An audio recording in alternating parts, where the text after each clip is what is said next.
class, Leave Your Dignity at the Door. And hopefully you have a sense of humor and you didn't think that I was offending all of you by saying, don't come in with attitude.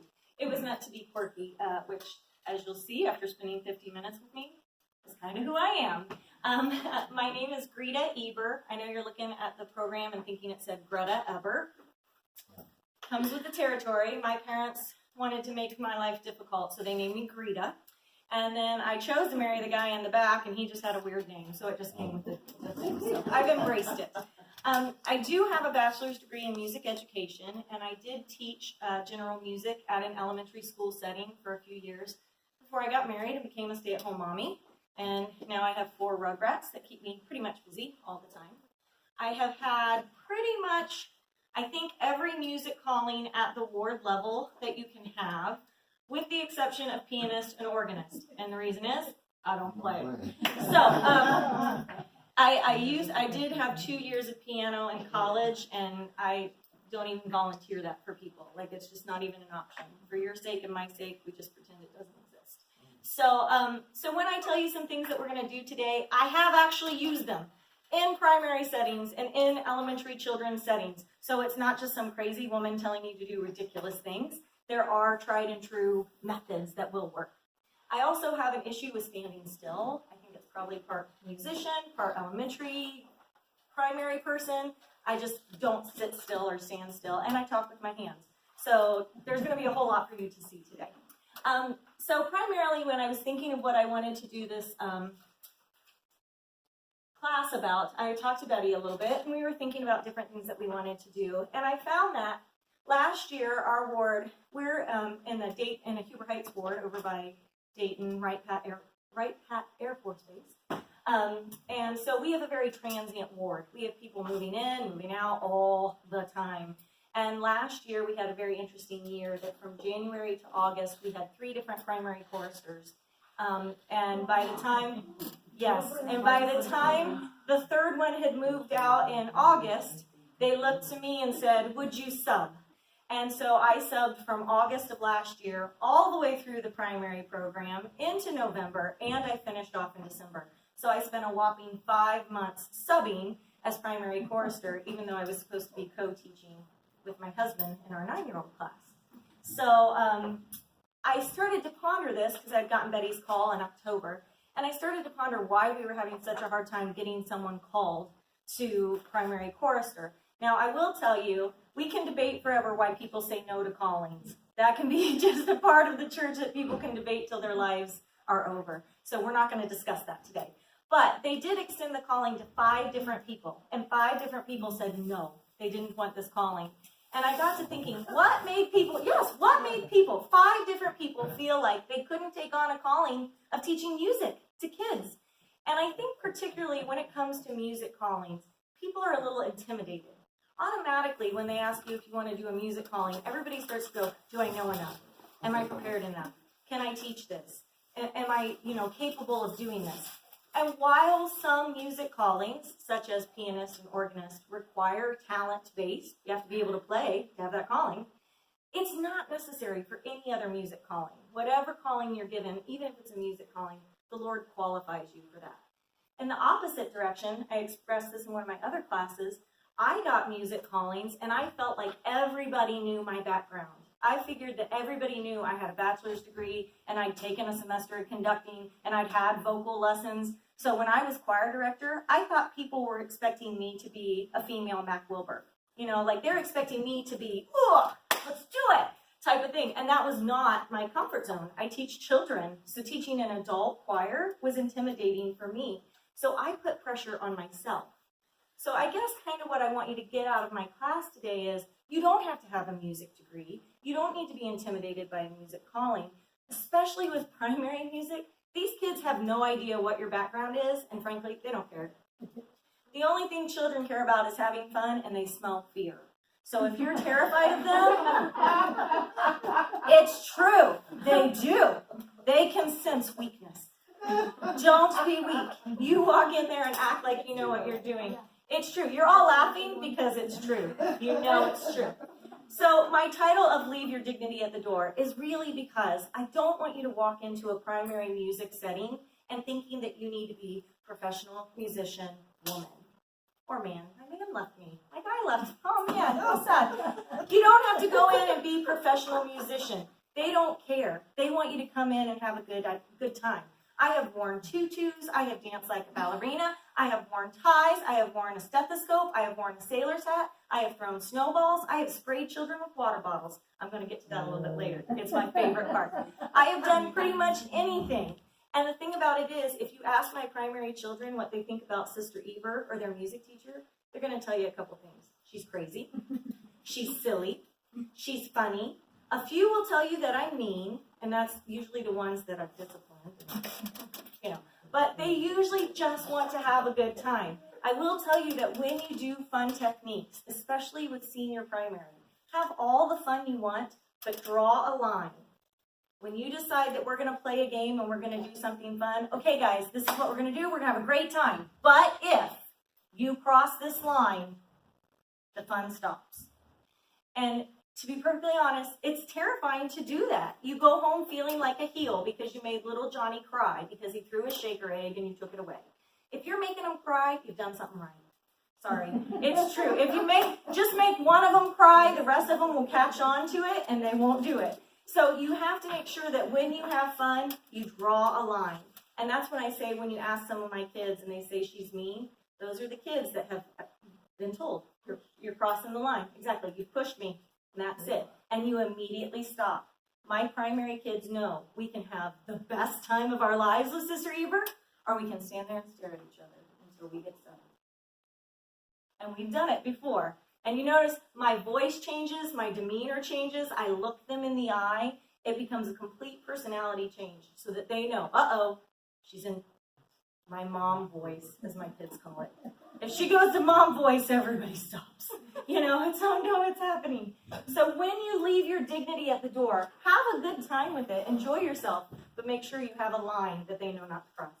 What I've been forced to before, but I'm not right now, because that's for sure. If you do not go prepared and you look like you don't know what you're about, you've lost. Exactly. You've lost them for the day. They will find 8 million things to be involved. Yes, they will. Yes, they will. I have this magnet that's sitting on my fridge. I actually got it in a Relief Society lesson, but I thought it really pertained to today's lesson. It says, no greater responsibility can rest upon any man or woman than to be a teacher of God's children. And that's a quote from David O. McKay. And I really love it because no greater responsibility.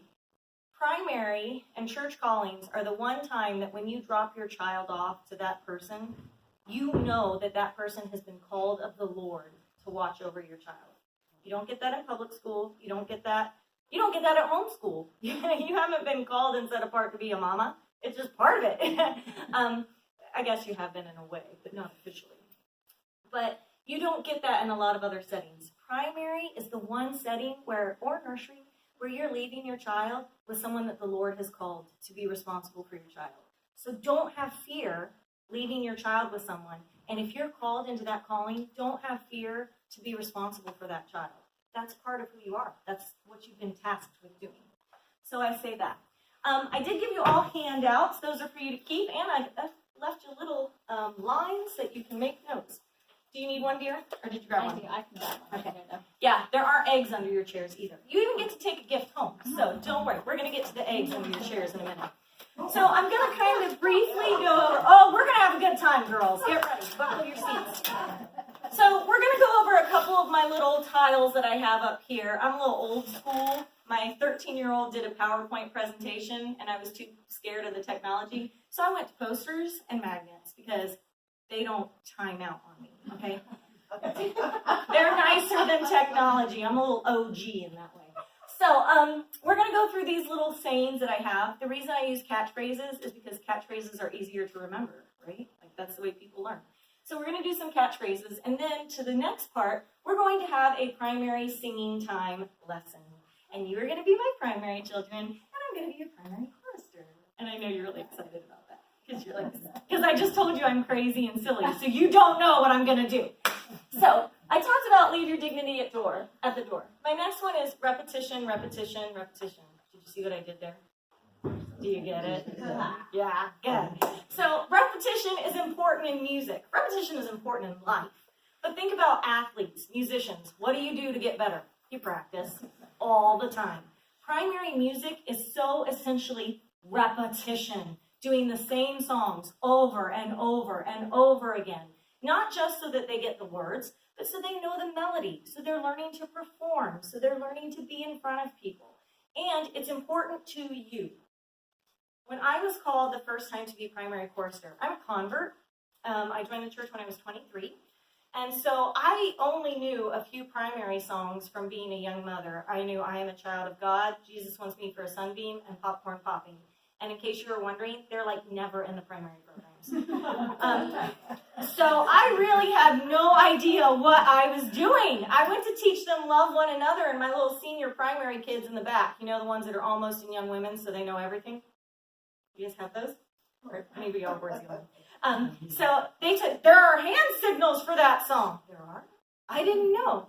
So one of the first things we decided as a family, we implemented Sunday music. We only listen to church music on Sunday. We have about a 20-minute drive to church and home from church. And while I had the chorister calling, it was the primary CDs. Every Sunday, we went through CD 1 all the way to CD 5, and then we started over again. And that's how we listened every single day, every single Sunday. And so those songs were in my head. If you do not wake up in the middle of the night singing a primary song, you have not practiced it enough. Ladies, it is true. You need to know these songs. You need to have them. You cannot teach them if you don't know it. And I'm going to say something very controversial, but I don't think you ladies will have a problem with it. Knowing them when you were in primary is not good enough. And I'm not calling any of you old. Not at all what I meant. I'm not calling anyone old. But if the last time you did these primary songs was when you were in primary, learn them again. Learn them again. And I know. And you're going to say, Sister Eber, they're redoing the songs in a few years anyway. Tough. Right now, deal with what you got. Right? So they have changed a little. And don't be afraid. I was teaching a child's prayer the other day, and I kept singing, "Suffer his children to come to me." And one of my teachers was like, "I don't think that's right. I think it's the children." So we had to stop and look it up, and sure enough, it was the children. I had a great teaching moment. I said, guess what, guys? For as much as Sister Eber knows about singing, she sang the wrong words. I had a great moment where I could tell them, I don't really know everything. Let's cross that out with a big Sharpie marker and fix it and move on. So those are great things to know. But when it comes to repetition, not just for the kids, you need to know it as well.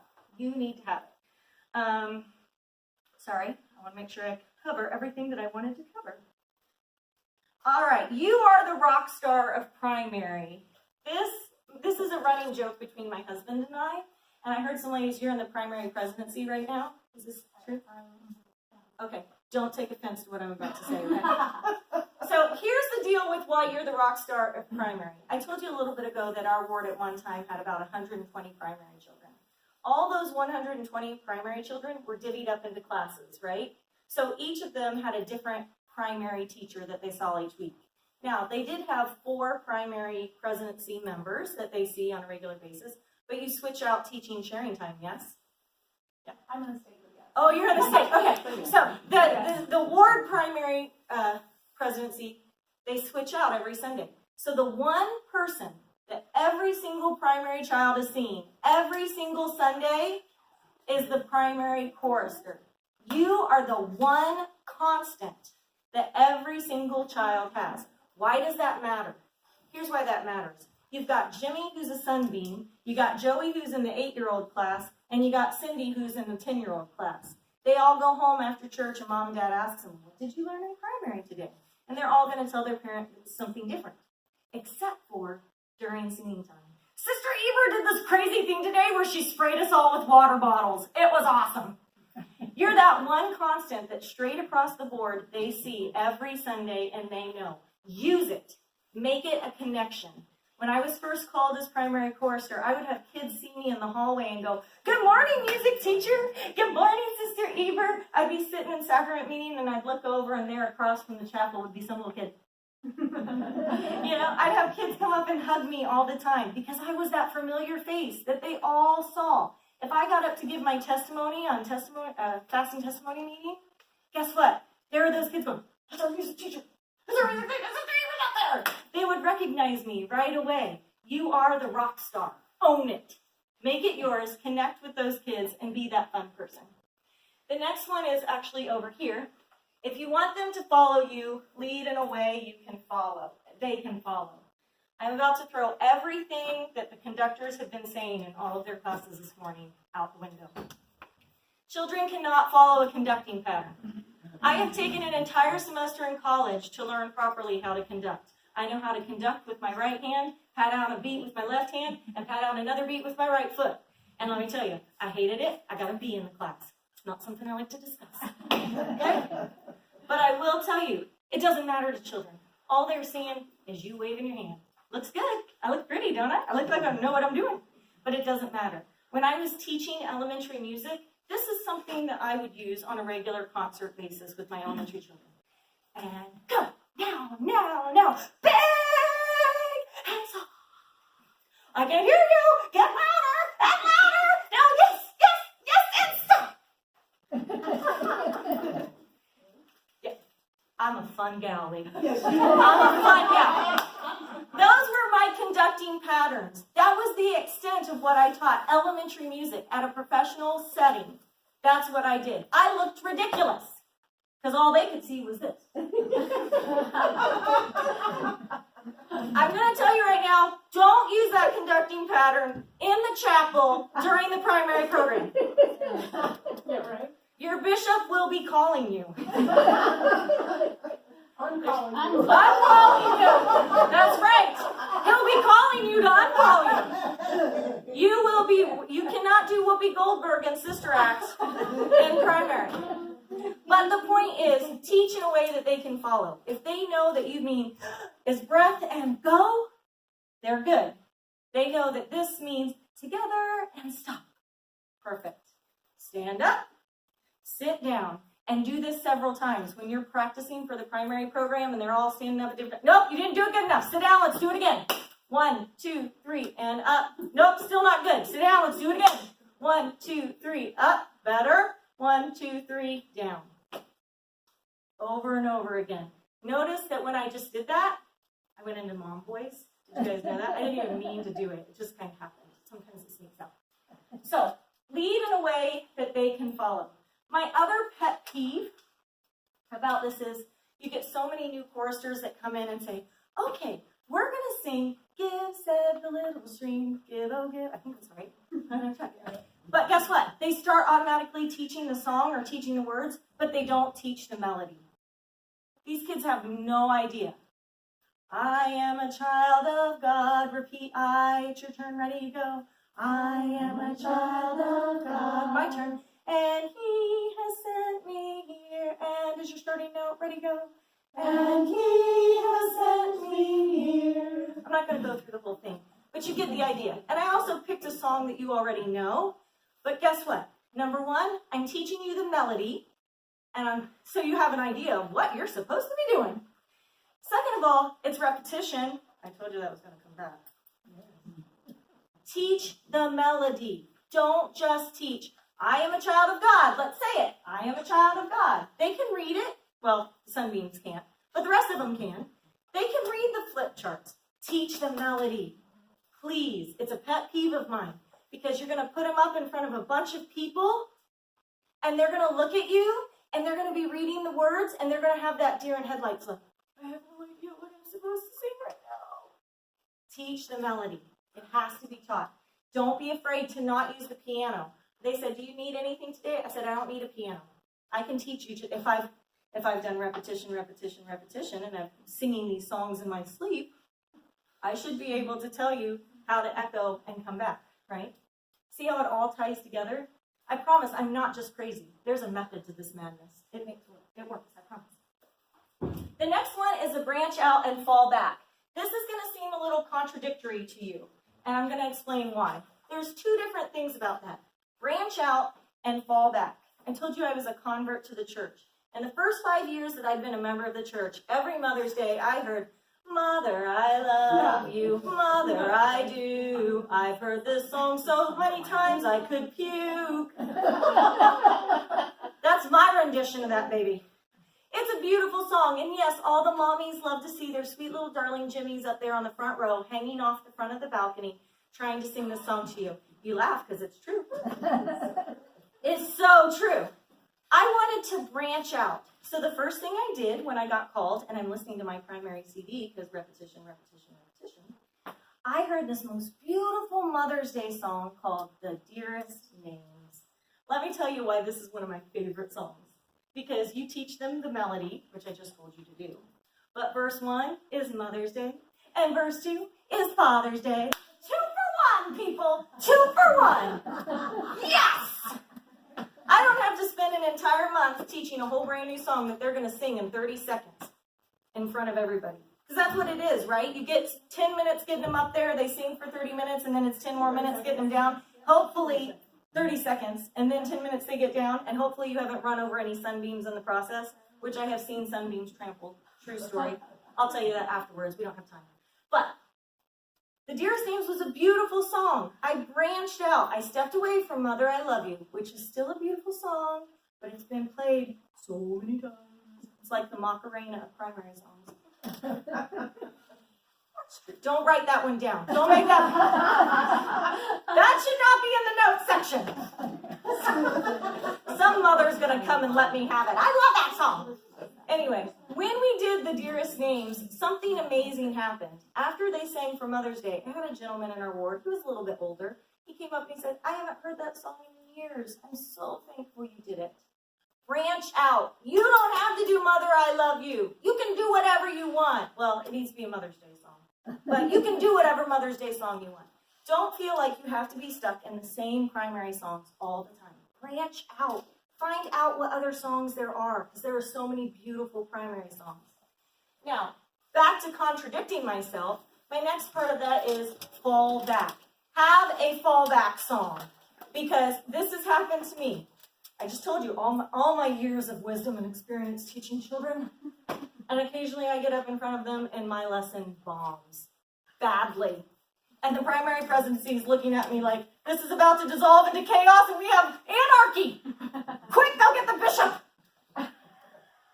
When it gets that crazy, have fallback songs that you know you can immediately go to that will not be a problem. Now, I accidentally did something on your handout. You'll notice that this is the second, is right after this one. I actually want you to flip the page and go to the next one. Because these are my fallback songs. I've included page numbers for you, because that's how much I love you.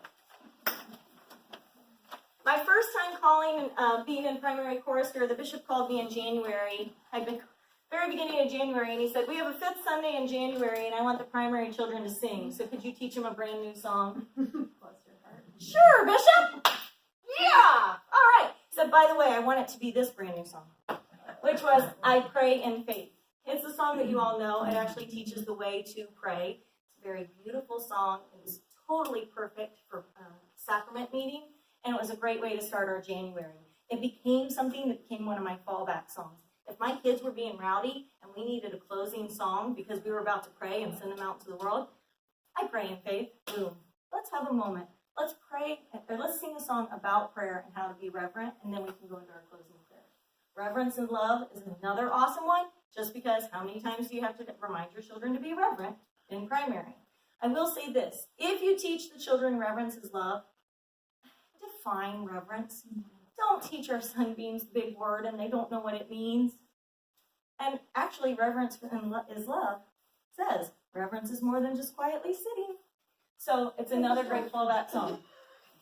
When I go to church, yeah, I sometimes get picked on for being irreverent. I know. I have a good time. I'm sorry, I can't help it. When I go to church is another great one. The chapel doors, I'm actually going to show you something with that in a minute.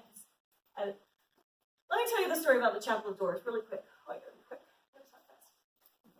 When I got called to be chorister, we had this thing where when it came time to practice for our program, we got 2 Sundays where after sacrament meeting, we kept the kids in the chapel and we rehearsed in the chapel for the primary program. I think this is fairly common, maybe not. So what ended up happening was I noticed that as the children were going from sitting with their parents to sitting in the chapel, they got a little rowdy. And here was the thing that made me really sad. The adults just stand around in the aisle, chatting, how's your Saturday? Oh, I got so sunburned, having this great little time. And you got the sweet little primary presidency who's up there at the microphone, can we please be reverent? Could you please go to your classes? Could you please, I am not subtle. Have you noticed that about me?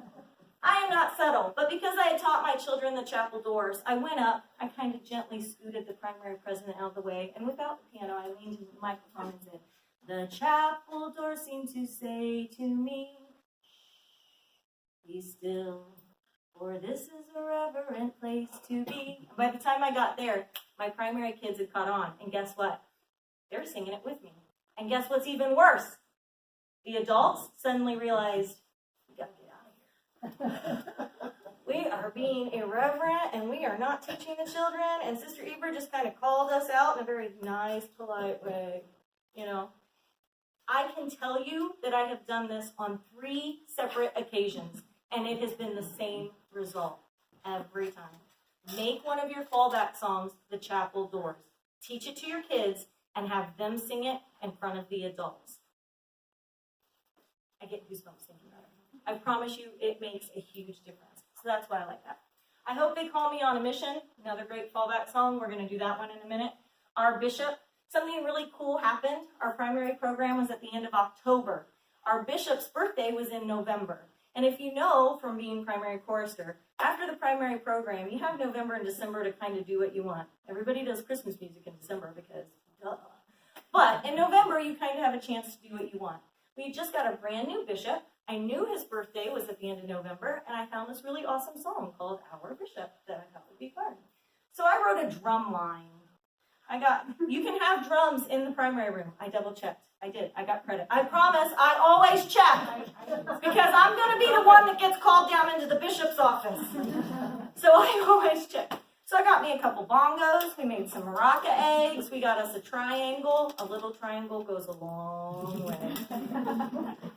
And we did a drum line. And these primary children, as a surprise for the bishop, we practiced the song with our drum line. And then the day of his birthday came, and we gave him an excuse to come to primary, and we bust out this song.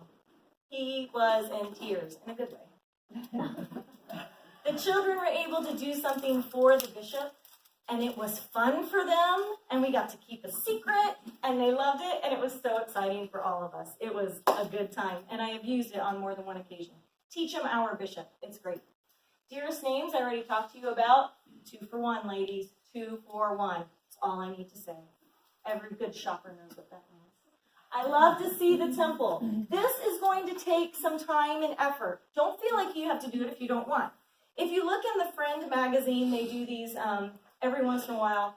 They'll have these temple cards, especially when they bring in a bunch of new temples. They'll print off a bunch of temple cards. Blah, blah, blah, blah. That'll come out eventually. So, because I'm a former teacher and we teachers like to laminate things, I have my own laminator. I highly recommend getting one. It just makes things easier. So I cut out all these different temples. Now we have a lot. The reason I had so many was because I had 120 primary kids between my junior and senior primary. So when we would go to sing I Love to See the Temple, I would hand each child a temple card. And I would say, when we sing the word temple, you're going to stand. And so we did I Love to See the Temple once. They got it, right? What did I tell you? Repetition, repetition, repetition. Second time we're going to sing the song. Only those with temples that are in the United States stand up at the word of temple. All right, guess what? We're going to sing it again. This time, if your temple is from out of the United States, stand up. 3 times now. 4 times? All right, if you have a Utah temple, because we know there's a bajillion of them. If you have a Utah temple, stand up at the word temple. Now we're in the song 5 times. Guess what? You have 5 more minutes and you still want to work on that song? Swap with a neighbor. All of a sudden, we've just sang a song that they kind of, sort of already know, and we've done it 6 times with just these. It's okay to do those things because they don't even realize that they've sang the song 6 times. They're just trying to find a temple that they want to hold. I want a temple from Africa. You got one? That's all they care about. But they're singing the song. Repetition, repetition, repetition. It's coming back with a little effort. Jesus Wants Me for a Sunbeam. We're actually going to do that as our wiggle song. Because remember I told you when you came in we were going to do a primary program. So we're going to do a wiggle song. So I'm going to ask you to stand up. Hopefully none of you hate me for this. I don't have a chair, so I'm just going to fake it. So this is what happens when you do a wiggle song. And sometimes senior primary needs a wiggle song. They do. I think adults need wiggle songs, to be honest. If they did a wiggle song at the beginning of Relief Society, I would be so there.